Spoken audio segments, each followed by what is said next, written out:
મિત્રો, મારી પાસે 2 દિવસ પહેલાં 2 યંગ છોકરાઓ આવ્યા. તેમણે મને પૂછ્યું કે સાહેબ, અમે ઇન્વેસ્ટમેન્ટ કર્યું છે પણ અમે ફસાઈ ગયા છે, કારણ કે અમે ઊંચા ભાવે આલતુ ફાલતુ કંપનીના શેર ખરીદી લીધા.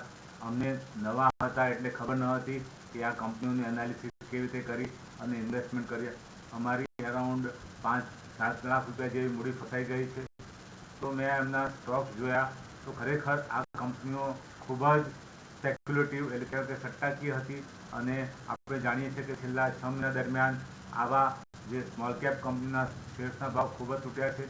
અને આ કંપનીઓ પણ એવી હતી કે જેમાં ઓપરેટર દ્વારા એને ઊંચે પ્રાઇસ લઈ જવામાં આવ્યા હતા અને ત્યારબાદ જે રીતે એનું ધોલાઈ થઈ હતી, જે રીતે એના ભાવ ઘટ્યા હતા, સતત સર્કિટો મારીને 70-80% જેવા સ્ટોકના ભાવ ઘટી જાય છે. તો મારી અમને સલાહ હતી કે મિત્રો, તમે પોતે પહેલાં તો અભ્યાસ કરતા શીખો. આપણે બીજા પર ડિપેન્ડન્ટ નહીં થઈ જવાનું. આપણે જાતે અભ્યાસ કરીએ તો આપણને ખબર પડે કે કંપની ખરેખર સાચી છે, સારી છે, શું છે. આપણે બીજાના વિશ્વાસે પૈસા રોકીએ એમાં કોઈ દિવસે ફાયદો ન પણ થાય.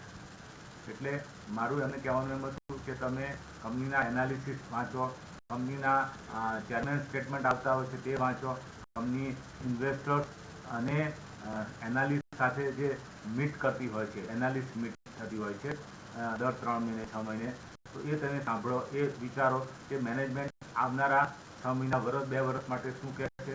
ત્યારબાદ તમે પૈસાનું રોકાણ કરો. બીજું કે એટલું યાદ રાખજો કે આ બજારમાં પૈસાના કારણે તમારી સાથે છેતરપિંડી થવાના ખૂબ જ મોટા ચાન્સ હોય છે.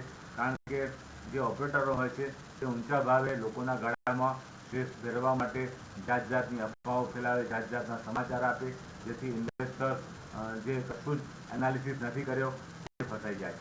તો મારા આવા 40 વર્ષના અનુભવે મેં એ પણ જોયું છે કે નવા નિશાળિયાઓને આ રીતે ઊંચા ભાવે ફસાઈ દેવામાં આવે છે. ત્યારબાદ એ લોકોનો જે કોન્ફિડન્સ છે એટલો બધો તૂટી જતો હોય છે કે ત્યારે પણ એ લોકો આ બજારમાં દાખલ થતા નથી. એટલે આ બજારમાં અનુભવ મેળવવો બહુ અગત્યનો છે અને અનુભવ મેળવવા માટે તમારે અભ્યાસ કરવો જોઈએ. નહીં તો પછી છેવટે તમે પૈસા ગુમાવીને જ શીખી શકશો. એટલે સારા મૂડીરોકાણ સલાહકારની સલાહ લઈને ક્વોલિટી કંપનીના પૈસા રોકવા જોઈએ. અને એમાં પણ ક્વોલિટી કંપની ગમે તે ઊંચા ભાવે નહીં, એમાં પણ 15-20-25% કરેક્શન આવ્યું હોય ત્યારે જો સ્ટોક ખરીદવામાં આવે તો ડેફિનેટલી એનો ફાયદો મળતો હોય છે. અને બીજું કે જે શોર્ટ ટર્મ ટ્રેડિંગ કરતા હોય છે તેમની પણ મારી એક સલાહ છે કે આ ખરેખર ખોટી વસ્તુ છે. તમને થોડો વખત સારું લાગશે પણ ઊંચા ભાવે જો તમે ફસાઈ ગયા ટ્રેડિંગમાં, કારણ કે તમે જ્યારે શેર્સ ખરીદો છો ત્યારે શોર્ટ ટર્મ બીથી ખરીદો છો અને પછી એ ભાવ કરતાં તમારે લોંગ ટર્મ ઇન્વેસ્ટર બની જાઓ છો. તો આ કોઈ મતલબ નથી. તમે જો શોર્ટ ટર્મ વ્યૂ લીધો તો શોર્ટ ટર્મમાં જ રાખો, લોંગ ટર્મ વ્યૂ લીધો તો લોંગ ટર્મમાં જ રોકાણ કરો. અને લોંગ ટર્મમાં જો સારી કંપની હશે તો તમે એને નીચા ભાવે ફરીથી બીજું રોકાણ કર્યું હશે તો ચોક્કસ સારું પડશે. અથવા તમે એક કંપની ખરીદી છે, ફોર એક્ઝામ્પલ 100 રૂપિયાના ભાવે, અને એના ફંડામેન્ટલ સારા છે, ટેકનિકલી કોઈ કારણસર બજાર ઘટ્યું ને ઘટી છે તો તમે નવી ઓપોર્ચ્યુનિટી ગણીને એ શેર ખરીદો. પણ બાકી તમે જો આલતુ ફાલતુ કંપનીના શેર ખરીદ્યા તો ચોક્કસપણે નુકસાન થવાના ચાન્સ રહેશે. Thank you.